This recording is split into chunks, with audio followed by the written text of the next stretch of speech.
Pour la première fois, de nombreux Canadiens non autochtones se heurtent aux véritables répercussions de politiques honteuses, racistes et coloniales. Ces politiques ont entraîné l'application de pouvoirs du gouvernement et des églises de façon à causer du tort aux plus innocents et aux plus vulnérables.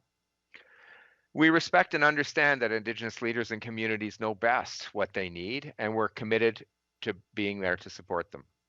Earlier today, our government made an important announcement on the way forward. We are providing $321 million in additional support to help Indigenous communities respond to and heal from the legacy of residential schools. The funding will support a number of measures, including community-led processes to research and locate burial sites, as well as to commemorate and memorialize the children. Funding to support the establishment of a National Advisory Committee, a technical committee with expertise to advise communities in the Government of Canada on the work to locate burial sites, and initiatives that commemorate the history and ongoing legacy of residential schools. In the Justice portfolio, we also intend to select a special interlocutor who will work with Indigenous peoples and communities to identify needed measures and to make recommendations relating to federal laws, regulations, and policies, and practices surrounding unmarked and undocumented graves and burial sites at residential schools. This person will be a facilitator, and hopefully we'll get institutions working together as we move forward with reconciliation and healing. Going forward, we will ensure that any approaches we take are Indigenous-led, survivor-centric, and culturally sensitive. One thing all of us here know is that Indigenous cultures, languages, and traditions, your traditions, have endured despite so many efforts to render them invisible. And we're here today to celebrate your efforts to revitalize your legal traditions. Together, we're taking one more step along the complex journey of reconciliation. Guiding us along this pathway are TRC's 94 calls to action. And many of these calls relate to our justice system and the need for fundamental changes to ensure true justice and equity for Indigenous peoples. Among them is Call to Action 50. CTA 50 calls upon the government to collaborate with Indigenous peoples to revitalize their legal systems and to fund Indigenous law institutes for the development, use, and understanding of Indigenous laws, in accordance with the unique cultures of Indigenous peoples in Canada. Dans le budget de 2019, nous avons prévu verser 10 millions de dollars en 5 ans pour appuyer des initiatives de droits autochtones partout au Canada, dans le cadre du programme juridique de partenariat et d'innovation. Ce programme vise à améliorer l'accès à la justice et à s'attaquer aux nouveaux enjeux du système de justice canadien. These funds are supporting many innovative and exciting projects that are putting CTA 50 into action across Canada. Today, I am pleased to announce and to highlight funding of over $500,000 over 3 years to support the Katzie First Nation's project to revitalize Indigenous laws. The project, titled Katzie Customary Law, Inward Gathering and Outward Sharing, focuses on gathering and sharing the wisdom of Katzie elders and knowledge holders. It will include conducting interviews with them to gain greater insight into traditional Indigenous laws, practices, and processes.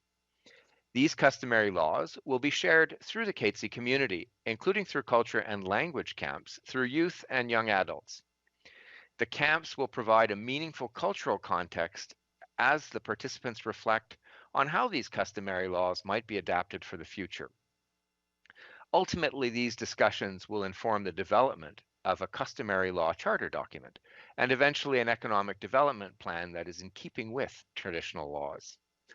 We're confident that this funding will help make a real difference for your community as you take on the sometimes challenging but important work of revitalizing your legal systems. And let me say how important this is to me personally as a Minister of Justice, but also as a former law professor who taught law for 20 years, including property law, and tried to include elements of the normativity of Indigenous justice systems that were already existed, that have existed on these lands since time immemorial, and how important and relevant they still were to understanding not just laws and norms, but cultures and languages and the way people lived and interacted with the land.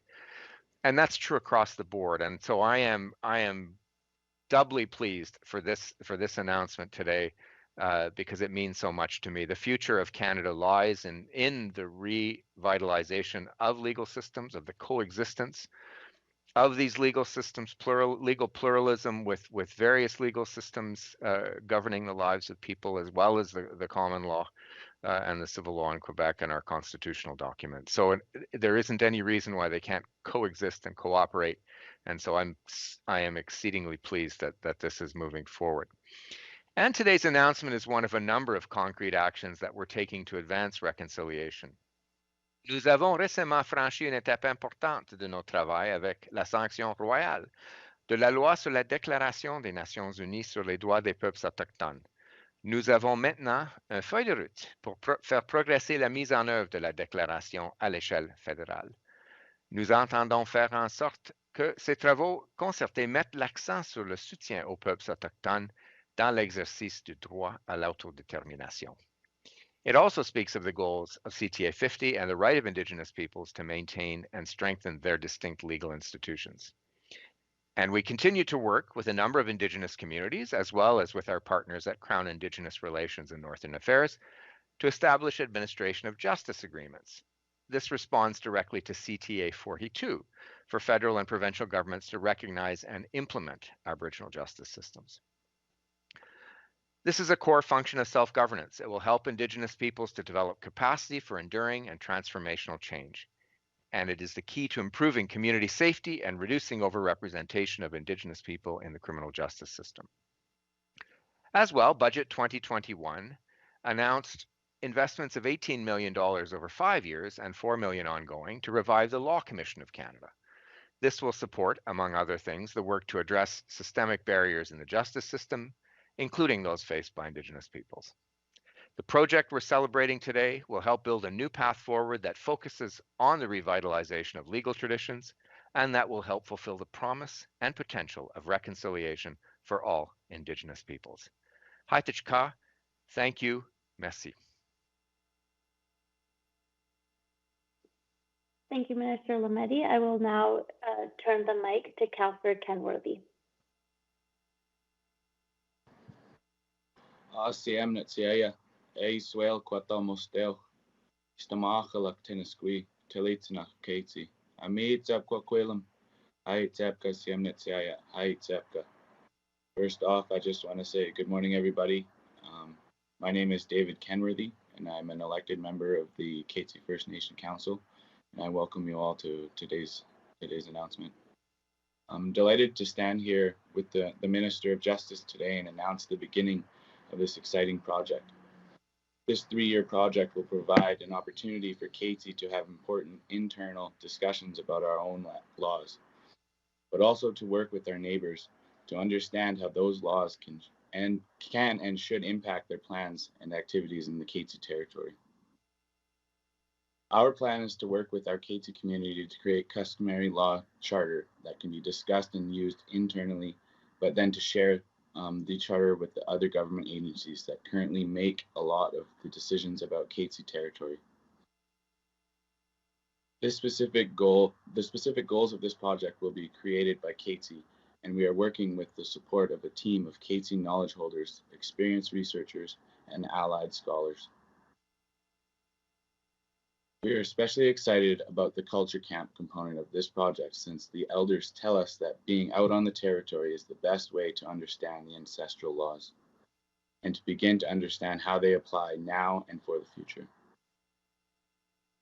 It's so important that we provide opportunity for our people to regain an appreciation for the lands in our territory. That means providing opportunity for an authentic experience of being on the land, meeting the land, and building a relationship with the land. Every law of our ancestors had strong intentions. Thousands of years of being on the land and understanding every aspect of it meant that Katzie people understood how to live sustainably. The decisions and actions we take today will decide what our future has tomorrow. We have to start being more aware of our intentions before deciding what we do, and this project will help us do just that.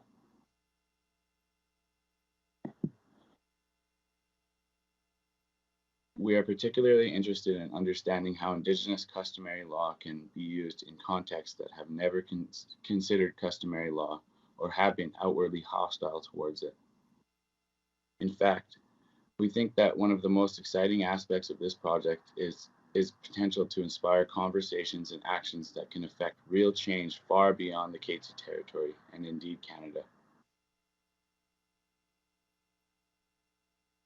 We would like to thank the Minister, and we look forward to our work together over the next 3 years as we reach toward understanding how Indigenous law can work in support of meaningful reconciliation.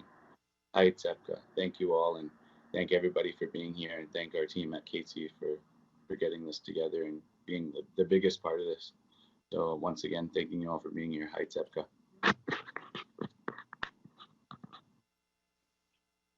Thank you very much, Councillor Kenworthy.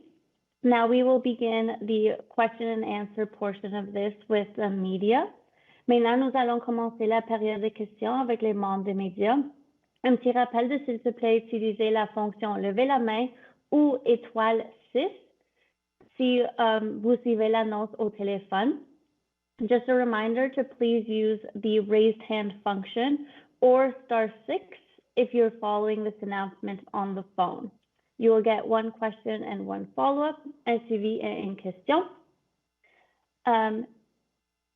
S'il vous plaît, annoncez votre nom, votre organisation et qui vous posez votre question. Please state your name, your organization, and who your question will be addressed to.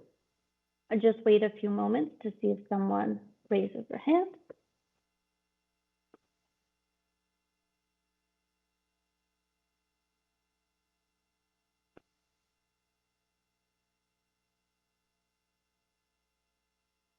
There seems to be no questions today. Thank you very much. Merci beaucoup. Cela fait fin de la conférence de presse.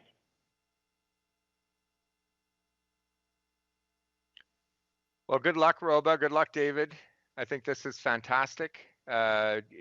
We'll be looking forward to seeing how this evolves. And as I said, I have a very personal interest in seeing these systems flourish. In addition to all the political reasons why I think this is a great idea, self-determination and vision of Canada stuff. So honestly, I'm just so pleased, and it's a good day. I think it's a good day. Combined with the other announcement we've made today, I think we're pushing forward positively, and we'll continue to work with you. So honestly, just do what you need to do, and I look forward to seeing the results. I'm sure Ron does too, and we're happy to support in any way. Absolutely, I'd like to echo everything the Minister just said. I mean, I'm next door to you guys, but I'd be delighted to have an opportunity to attend your places and see what you're doing as we go forward. So thank you all for your participation, and thank you, Minister, for your significant contribution here as well. Thanks, Roma. I don't have any grandchildren yet, but I hope we make this world a better place, and I hope you make this world a better place for them and for any more that may be coming along. That goes for all of you. Thank you.